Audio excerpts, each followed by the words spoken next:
Good morning, students. Now we are going to bioswology class.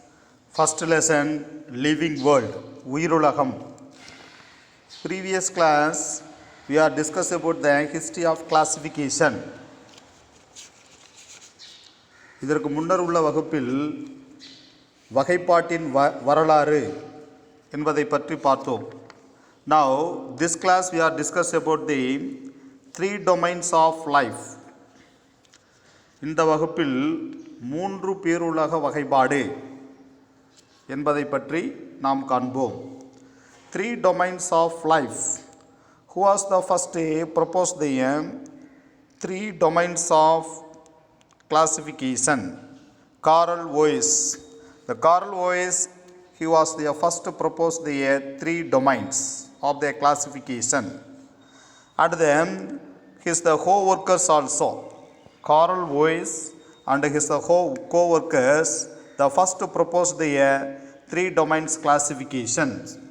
3 பேருலக வகைப்பாட்டினை முதலில் கண்டறிந்தவர் curl வோயஸ் மற்றும் அவரது குழுவினர் முயற்சியால் 3 பேருலக கோட்பாடு முன்மொழியப்பட்டது. Then the classification classified the organism based on the difference in the 16S rRNA gene. 3 பேருலக வகைப்பாட்டினை எவற்றின் அடிப்படையாக கொண்டது என்றால் 16S rRNA ஜீன்களுக்கு இடையே உள்ள வேறுபாட்டினை அடிப்படையாக கொண்டு கார்ல் வோயஸ் மற்றும் அவரது குழுவினரின் முயற்சியால் 3 பேருலக கோட்பாடு முன்மொழியப்பட்டது. Based on the difference in 16S rRNA genes is they classified the 3 domain classification proposed by Carl Woese and his co-workers. Then the 3 domain system is to add the taxon domain, the higher than the kingdom. இவற்றில் kingdom உலகை விட domain பேருலகம் உயர் வகைப்பாட்டு நிலையாக சேர்க்கப்பட்டுள்ளது. The kingdom means உலகம், domain என்பது பேருலகம். அதாவது இதில் உலகை விட கிங்டத்தை விட பேருலகம் டொமைன் உயர் வகைப்பாடு நிலையாக சேர்க்கப்பட்டுள்ளது. The 3 domain system are the taxon domain higher than the kingdom. This system is the empires the separation of the prokaryote into 2 domains, bacteria and archaea, and all eukaryotes they placed into this the domain eukarya. Now in this the domains, the 3 domains is the divided. பொதுவாக இம்முறை புரோகேரியாட்டுகளை bacteria மற்றும் ஆர்கேயா என்ற 2 பிரிவுகளாக பிரிப்பதை வலியுறுத்துகிறது. அது மட்டுமின்றி எல்லா யூகேரியாட்டுகளையும் Eukarya என்ற பேருலகத்திற்குள் வருகிறது. Now when this the majorly 2 different type of the groups, one is having this the prokaryotic, another one is the eukaryotic. When the prokaryotic is there 2 domains, one is the bacteria, another one is the archaea. Then next one is the eukaryotes. The eukaryotes have the only 1 domains, that is called as the eukarya. Totally have this the 3 domain, that is called as the 3 domains of the classification. 3 domains of the classification. The first one is the prokaryotes, is they divide the 2. One is called as the bacteria, another one is the archaea. Then second group is having this the eukaryotes. In this the eukaryotes having this the only 1 domains, that is called as the eukarya. Eukaryotes is only having the eukarya. Totally having this the 3.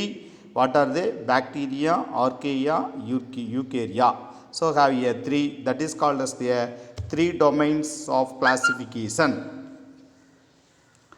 பொதுவாக இம்முறை புரோகேரியாட்டுகளை கொண்டு 2 வகைகளாக பிரிக்கப்படுகிறது, 2 பிரிவுகளாக பிரிக்கப்படுகிறது. ஒன்று bacteria மற்றும் மற்றொன்று ஆர்கேயா என்ற 2 பிரிவுகளாக பிரிப்பதை வலியுறுத்துகிறது.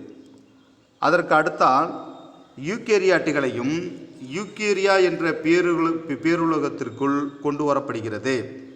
யூகேரியாட் என்பது ஒரே ஒரு பேருலகத்தில் கொண்டு வரப்படுகிறது. அவை யூகேரியா மட்டுமே. அப்பொழுது மூன்றாக பிரிக்கப்படுகிறது. புரோகேரியாட்டுகளில் பாக்டீரியா மற்றும் ஆர்கேயா இரண்டும், யூகேரியாட்டுகளில் யூகேரியா மட்டும். மொத்தம் 3 பேருலகங்களை கொண்டு காணப்படுகிறது. எனவே இவை 3 பேருலக வகைப்பாடு எனப்படுகிறது. 3 பேருலக வகைப்பாடு எனப்படுகிறது. Then when the archaea appears have to the more in the common with the eukarya than the bacteria.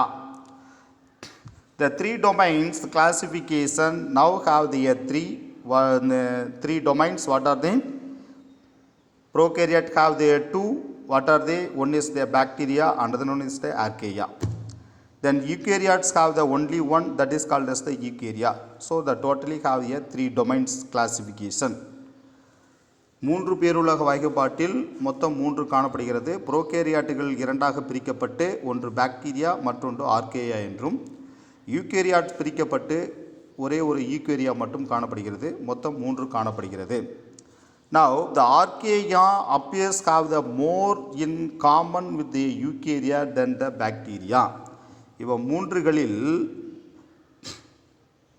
பொதுவாக பாக்டீரியாவை விட ஆர்கேயா யூகேரியாவுடன் நெருங்கிய தொடர்பில் உள்ளது. ஆர்கேயா differ from the bacteria in cell wall composition and differ from the bacteria and eukaryotes in membranes composition and rRNA types. பாக்டீரியாவின் செல் சுவரில் உள்ளமைப்பிலிருந்தும் bacteria மற்றும் யூகேரியாட்டுகளின் சவ்வின் உள்ளமைப்பு மற்றும் rRNA வகையிலிருந்தும் ஆர்கேயா வேறுபடுகிறது. What are their difference? The first one is this: archaea appears to have more in common with the eukarya than the bacteria. முதல் வேறுபாடு, பாக்டீரியாவை விட ஆர்கேயா யூகேரியாவுடன் நெருங்கிய தொடர்பில் உள்ளது. இது முதல் வேறுபாடு, the first difference. Then the archaea different from the bacteria in the cell wall composition. பாக்டீரியாவின் செல் சுவர் உள்ளமைப்பிலிருந்தும் பாக்டீரியா மற்றும் யூகேரியாட்டுகளினுடைய சவ்வின் உள்ளமைப்பு மற்றும் rRNA வகையிலிருந்தும் ஆர்கேயா வேறுபடுகிறது. ஆர்கேயா different from the bacteria in the cell wall composition and differ from the bacteria and eukaryotes in the membranes composition and rRNA types. These are all they differentiate between this archaea from the bacteria.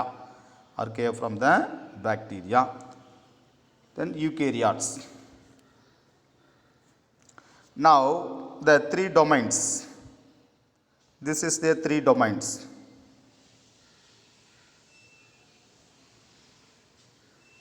The 3 domains. Who was the first to propose the 3 domains? Carl Woese and his co-workers, 1997. When the 3 domains have a 3 category, the first majorly have the 2. One is have the prokaryotes, another one is the eukaryotes. The prokaryotes have the 2. One is have the archaea, another one is the bacteria. But eukaryotes only one division, that is called as the eukarya. The archaea bacteria have the prokaryotes, and the eukaryotes only having this the eukaryotes. So 3 domains majorly, first 2, one is the prokaryotes, another one is the eukaryotes. The prokaryotes have the 2, one is the archaea, another one is the bacteria. But the eukaryotes only one division, that is called as the eukarya. 3 பேருலகங்கள் curl voice மற்றும் அவரது குழுவினரின் முயற்சியால் 3 பேருலக கோட்பாடு முன்மொழியப்பட்டது. இந்த 3 பேருலகங்கள் முதலில் 2 பெரும் பிரிவுகளாக பிரிக்கப்படுகிறது. ஒன்று புரோகேரியாட்ஸ், மற்றொன்று யூகேரியாட்ஸ். புரோகேரியாட்ஸ் மீண்டும் பிரிக்கப்பட்டு ஒன்று ஆர்கேயா மற்றொன்று பாக்டீரியா என பிரிக்கப்படுகிறது. அண்ட் யூகேரியாட்ஸ் ஒரே ஒரு பிரிவாக யூகேரியா என்று பிரிக்கப்படுகிறது. So the totally have this there 3 domains, archaea, bacteria, eukarya. Finally have the 3 domains. இறுதியாக மூன்று பேருலகங்கள் காணப்படுகின்றன. ஆர்கேயா, பாக்டீரியா, யூகேரியா எனப்படுகிறது. Then the archaea is having this the extremophilus, methanogens, halophilis, thermoacidophilus. So these are all the special characters of this the archaea. Archaea, extremophils, methanogenகள், halophiles, thermoacidophils போன்ற பண்புகளை கொண்டு காணப்படுகின்றன. These are all characteristics of this the archaea. Then the bacteria. What are the characteristics of the bacteria? Cyanobacteria, eubacteria, beneficial and pathogenic.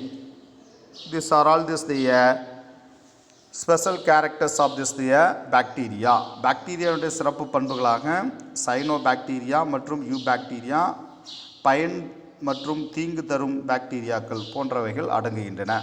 The next one is the eubacteria, eukaryotes, protista, fungi, plants and animal. These are all this the branches of this the eukarya. யூகேரியாட்டுகளில் protista, பூஞ்சைகள், தாவரங்கள் மற்றும் விலங்குகள் போன்ற பிரிவுகள் காணப்படுகின்றன. These are all the specialized of this the 3 domains. இவைகளெல்லாம் மூன்று பேருலகங்களின் சிறப்பு பண்புகள் ஆகும்.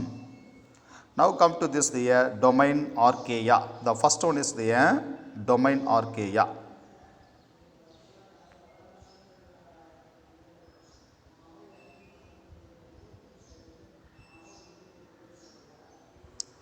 The first one is the domain archaea.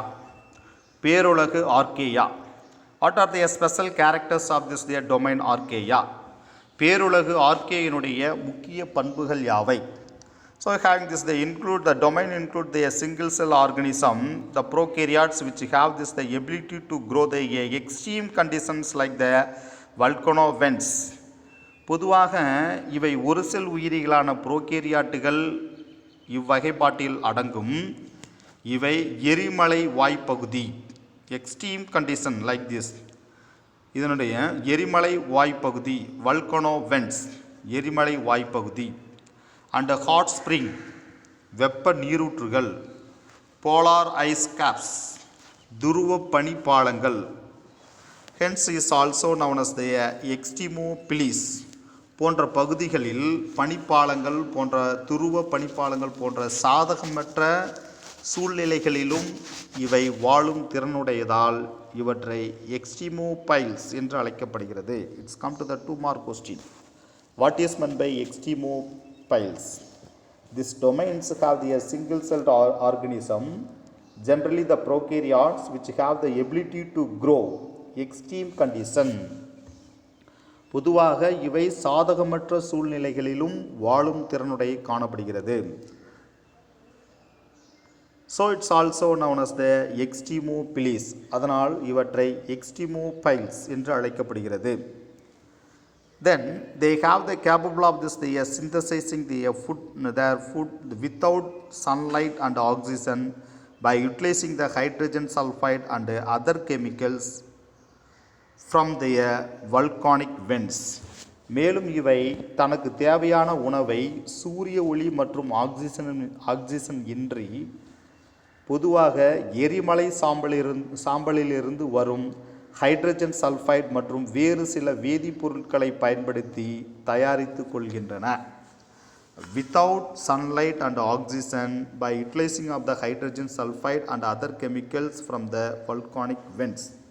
பொதுவாக இவை சூரிய ஒளி மற்றும் ஆக்சிஜன் இன்றி எரிமலை சாம்பலிலிருந்து வரும் ஹைட்ரஜன் சல்ஃபைட் மற்றும் வேறு சில வேதிப்பொருட்களை பயன்படுத்தி உணவை தயாரித்து கொள்கின்றன. This is the specialised characters of the domain archaea. இவை பேருலக ஆர்கேயினுடைய சிறப்பு பண்புகளாகும். Some of them this the produce the methane that is called as the methanogen. ஒரு சில உயிரிகள் மீத்தேன் வாயுவை உற்பத்தி செய்கின்றன. So that is called as the methanogen. Some of them the archaea organism is they produce the methane.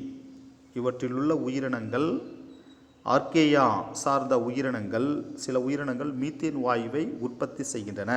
அதனால் இவற்றை மெத்தனோஜன் என்று அழைக்கப்படுகிறது. Few like the salty environment, so it's known as the halophiles. இவற்றில் ஒரு சில உயிரினங்கள் ஹாலோஃபைல்கள் உப்புத்தன்மை உள்ள சூழ்நிலையில் வாழும் உயிரினங்களுக்கு ஹாலோஃபைல்ஸ் salty environments and are the thermoacetophiles which thrive in the acidic environments and high temperature. ஒரு சில உயிரினங்கள் அதிக வெப்பம் மற்றும் அமிலத்தன்மையில் வாழும் உயிரினங்கள் தெர்மோஅசிட்டோபைல்கள் என்றும் அழைக்கப்படுகின்றன. தெர்மோஅசிட்டோபைல்கள் என்றும் அழைக்கப்படுகின்றன. These are all the specialized characters of domain archaea. இவைகள் பேருலகு ஆர்கேயினுடைய சிறப்பு பண்புகளாக கருதப்படுகிறது. The next one is the domain bacteria. Next one is the domain bacteria. பேருலகு bacteria. The bacteria is the one of the prokaryotic. The cells have this the defined nucleus and the DNA is the circular chromosome and do not have the histone associated with it. இவை அனைத்தும் prokaryote வகை சார்ந்த உயிரினங்களாகும். தெளிவான உட்கருக்கள் defined nucleus தெளிவான உட்கருவும் and do not have the histone ஆனால் ஹிஸ்டோன்கள் கிடையாது. தென் அசோசியேட்டட் வித் இட் இவை அனைத்தும் ப்ரோகேரியாட்டுகளை சேர்ந்தவை. அசோசியேட்டட் வித் இட் மற்றும் குரோமோசோம் வட்ட வடிவ டிஎன்ஏவாக காணப்படுகிறது. The DNA exists the circular chromosome and they do not possess the membrane bound the organelles except for ribosome 70S type. இதனுடைய சிறப்பு பண்புகளாக 70S வகை ரிபோசோம்களை தவிர சவ்வினால் சூழப்பட்ட செல் உறுப்புகள் எதுவும் கிடையாது. Do not possess the membranes bound in the organelles except for the ribosome 70S type. 70S type கொண்ட ரிபோசோம்கள் மட்டுமே உறைகள் கொண்டு காணப்படுகிறது, சவ்வினால் சூழப்பட்டுள்ளது. மற்ற செல் உறுப்புகள் எவற்றிற்கும் சவ்வினால் சூழப்பட்ட செல் உறுப்புகள் காணப்படுவது இல்லை. மற்ற செல் உறுப்புகளுக்கு சவ்வினால் சூழப்பட்டவை காணப்படுவது இல்லை. Do not membranes the bound organelles except for ribosome 70S type. Ribosome 70S டைப்புக்கு மட்டுமே செல் மெம்பரைன் காணப்படுகிறது. மற்ற செல் உறுப்புகளுக்கு செல் சவ்வுகள் காணப்படுவது இல்லை, செல் மெம்பரைன் காணப்படுவது இல்லை. This is their special characters. This cell walls contain the peptidoglycans.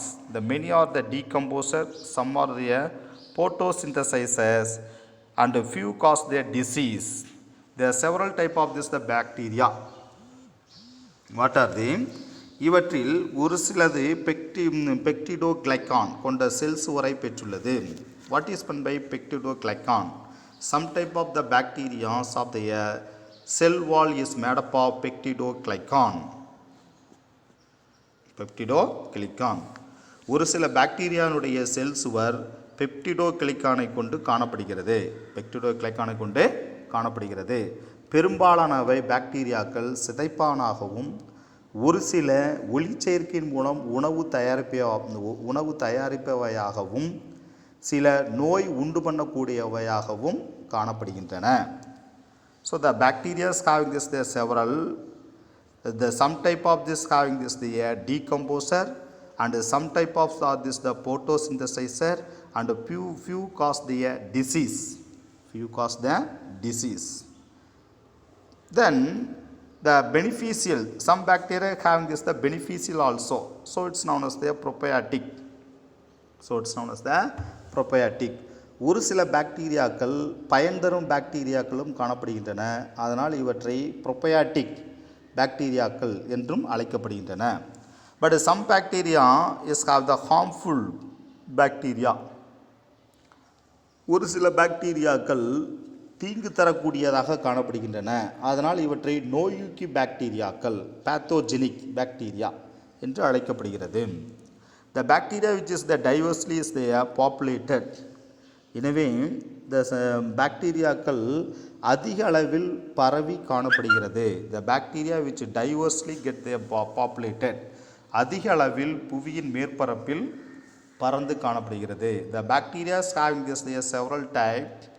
The bacteria, especially when the ribosome 70 is only is the covered the cell membrane, only get the membrane, but other cell organelles have no this covered by the membrane. This is the specialized characters of this the bacteria, specialized character of the bacteria.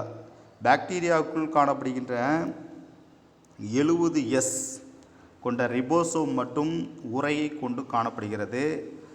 மற்ற செல் உறுப்புகள் உரை காணப்படுவது இல்லை. இது பாக்டீரியாக்களுடைய சிறப்பு பண்புகள். அதற்கடுத்து பாக்டீரியாவை பல வகைகளாக பிரிக்கப்படுகிறது. பாக்டீரியானுடைய செல் சுவர் பெக்டிடோகிளைக்கானால் சூழப்பட்டுள்ளது. The cell wall is contain this the peptidoglycan. And again is the based on this the bacteria decomposer photosynthesizer. ஒரு சில சிதைப்பானாகவும் டீகம்போசர் சிதைப்பான்களாகவும் காணப்படுகின்றன. ஒரு சில ஒளிச்சேர்க்கையின் மூலம் உணவு தயாரிப்பவையாகவும் காணப்படுகின்றன, போட்டோசிந்தசைசர். ஒரு சில பாக்டீரியா நோய் உண்டு பண்ணக்கூடியதாகவும் காணப்படுகின்றன, cause their disease. Few bacteria is cause their disease. Some bacteria have the beneficial, so it's known as the probiotic. ஒரு சில பாக்டீரியா நன்மை தரக்கூடியதாக காணப்படுகின்றன, probiotic. The some bacteria having this the harmful, that is called as the pathogenic. ஒரு சில bacteria தீங்கு தரக்கூடியதாக காணப்படுகின்றன, அவை நோய்க்கு பாக்டீரியா என்று அழைக்கப்படுகின்றன. ஸோ இந்த பாக்டீரியாக்கள் பல வகைகள் காணப்படுகின்றன. So have the bacteria having this there several varieties of this. Now when the cyanobacteria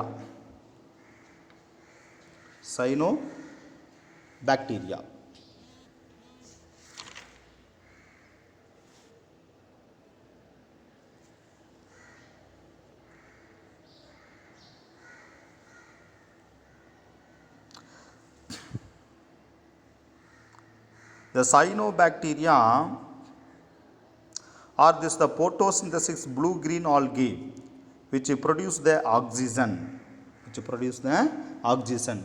Cyanobacteria are the photosynthetic blue-green algae which produce the oxygen. அதாவது சைனோபாக்டீரியாக்கள் எனப்படும் ஆக்சிஜனை உற்பத்தி செய்யக்கூடிய நீலப்பச்சை பாசிகள் புவியின் தொடக்க காலமான ஜியாலஜிக் காலத்தில் ஆக்சிஜனை உற்பத்தி செய்ததன் மூலம்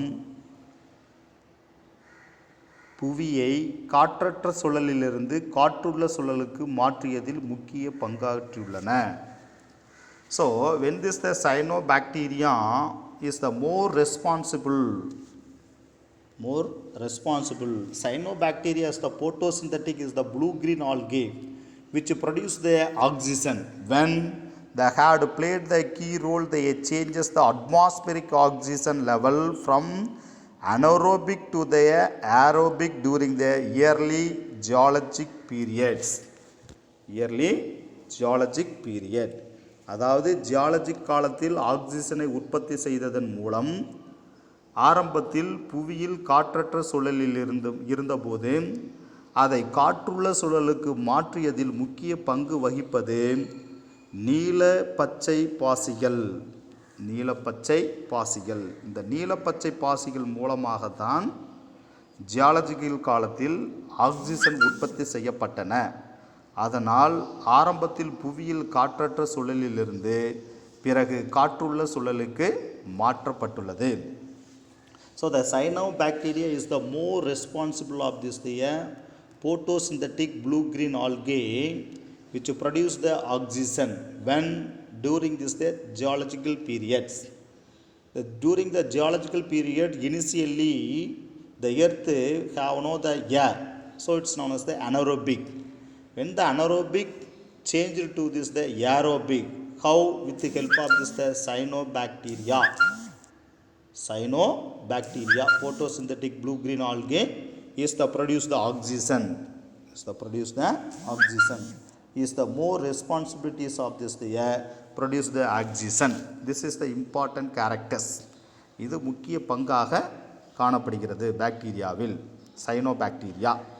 The cyanobacteria is the more responsible of the produce of the oxygen. Cyanobacteriaக்கள் ஆக்சிஜனை உற்பத்தி செய்வதில் முக்கிய பங்கு வகித்துள்ளது. Then next one is this domain eukarya. Next one is the domain eukaryotes. The domain eukaryotes, the animal which have their true nucleus and membrane bound the organelles. இந்த செல்களில் உண்மையான உட்கருவையும் சவ்வினால் சூழப்பட்ட செல் உறுப்புகளையும் கொண்டுள்ளவை யூக்கரியாட்டுகள் எனப்படுகின்றன. யூக்கரியாட்டுகள் எனப்படுகின்றன. யூக்கரியாட்டுகள், the eukaryotes are the animals which have the true nucleus and membrane bound organelles. செல்களில் உண்மையான உட்கருவையும் சவ்வினால் சூழப்பட்ட செல் உறுப்புகளையும் கொண்டு காணப்படுகின்றது. The DNA in the nucleus is the arranged is the linear chromosome with histone protein. Histone protein.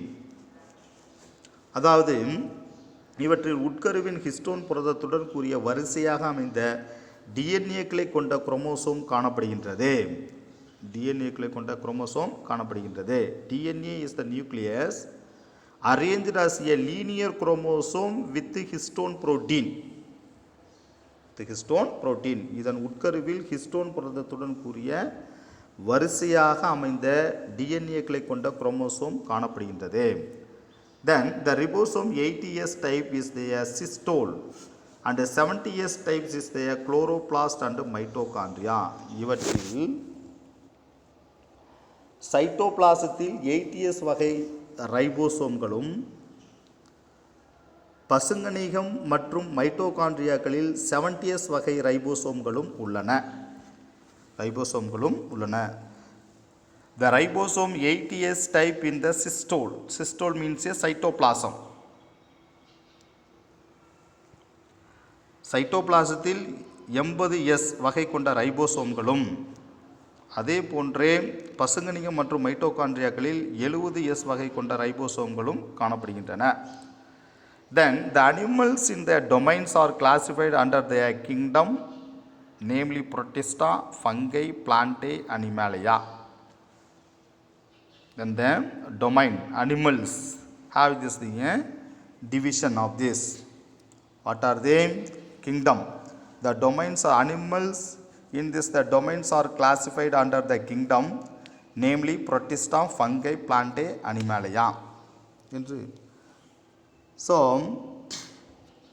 இப்பேருலகத்தின் கீழ் வரும் உயிரினங்கள் Protista, பூஞ்சைகள், தாவரங்கள் மற்றும் விலங்குகள் என பிரிக்கப்பட்டுள்ளன. These are all the importance of this. The next one is this. After this, the three domains.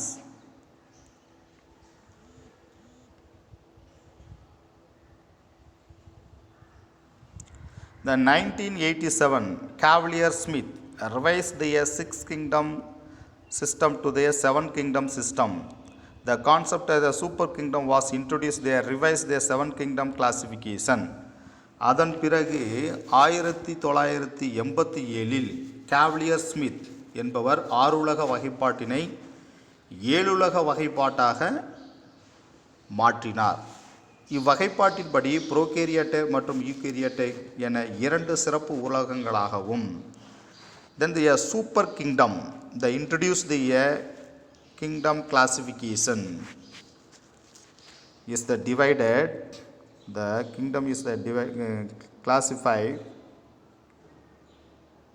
into 2. One is having this the 2 super kingdom, one is having the prokaryota, another one is the eukaryota. One is the prokaryota, Another one is the eukaryota. Then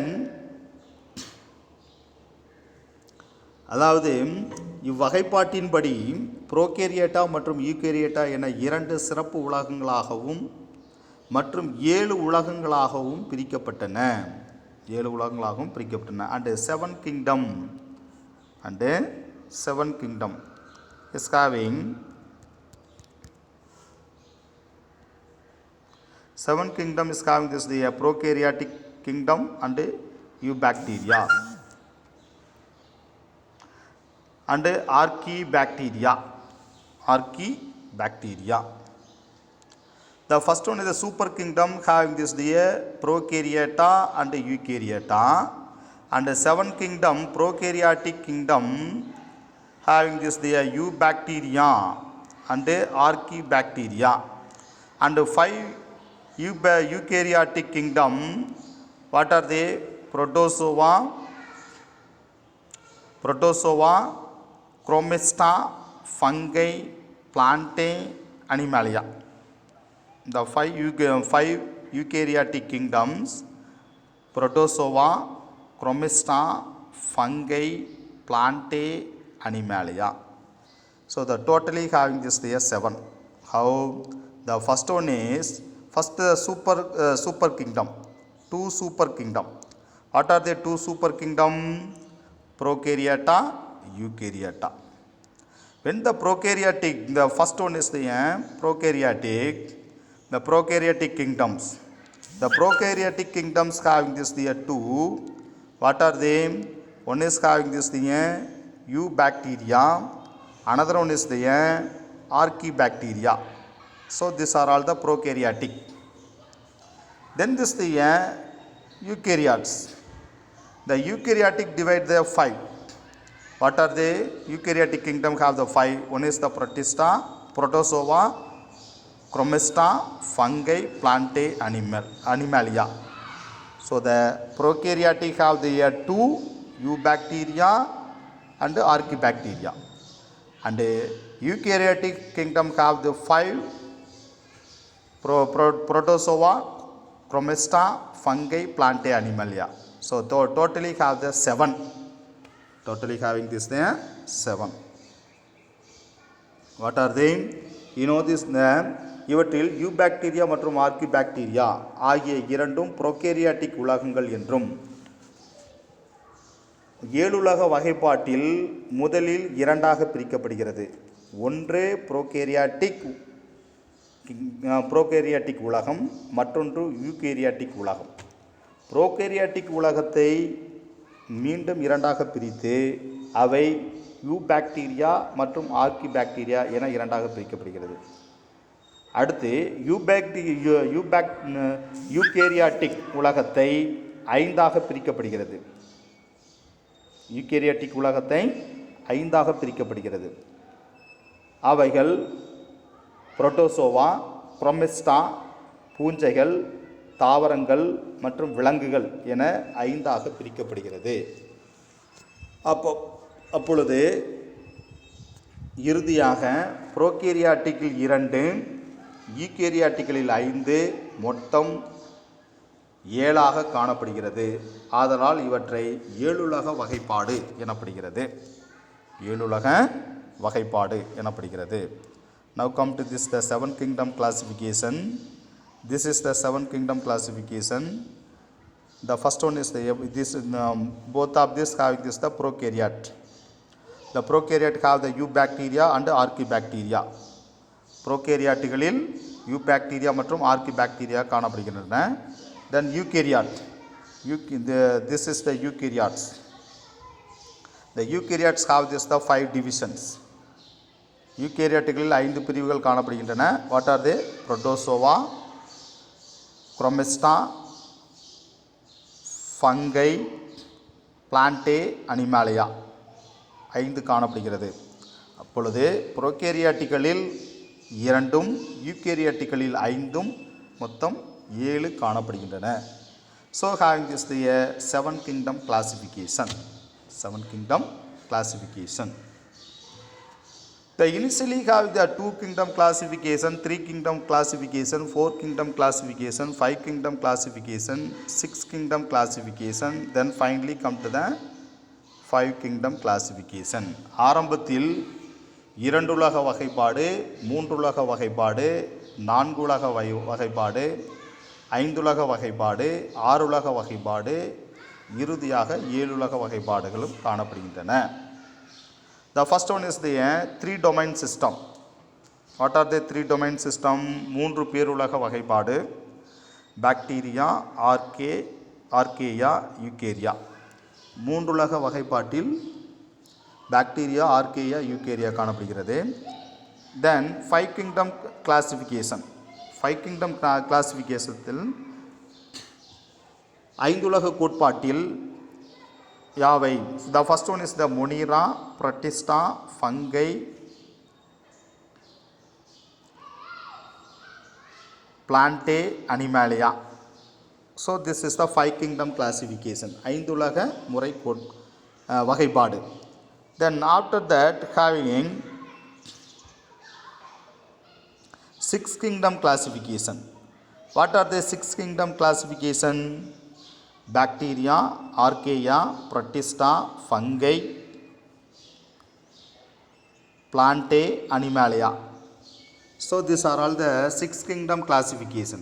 6 உலக கோட்பாட்டு முறையில் bacteria, ஆர்கேயா, Protista, பூஞ்சை, Plantae, Animalia ஆகியவை காணப்படுகின்றன.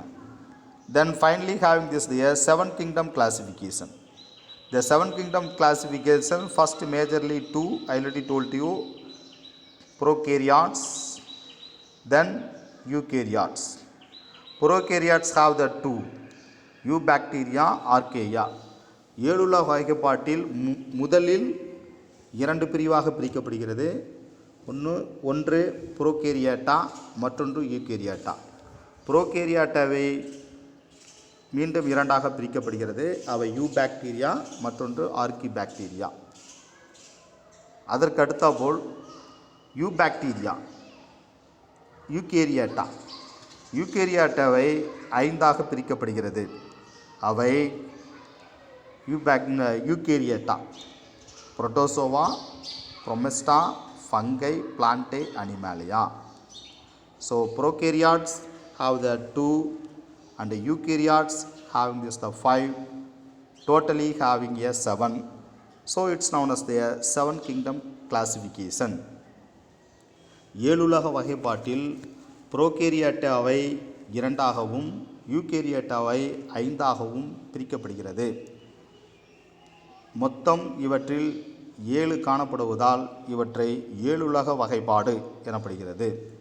This class have the finish. The next class we can go to the next topic is known as the taxonomy hierarchy. Thank you.